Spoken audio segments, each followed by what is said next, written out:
Night 9:30 ఈ టైంలో delivery చేస్తున్నాం. అర్జెంట్ ఉంది.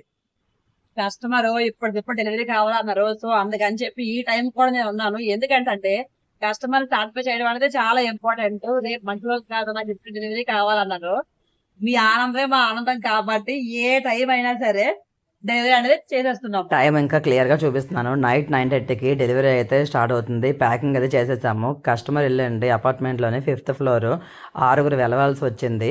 లాస్ట్కి ఎంత టైం అయ్యింది, మా వాళ్ళు ఎంత హార్డ్ వర్క్ చేస్తారనేది చూపిస్తాను. ఈ మంచం అంటే చూడడానికి సేమ్ టు సేమ్ సోఫాలా ఉంటుంది, కానీ ఇదైతే మంచము నమ్మరు. మీరు ఫిట్టింగ్ చేసిన తర్వాత కస్టమర్ ఇంట్లో పిక్ అయితే షేర్ చేస్తాను, అప్పుడు మీకు అర్థమవుతుంది. నార్మల్గా ఏంటంటే ప్లైవుడ్ అనేది 2 ఉంటాయి, కానీ ఇది హైడ్రాలిక్ కాట్ అవ్వడం వల్ల ఒకటే ఉంటుంది.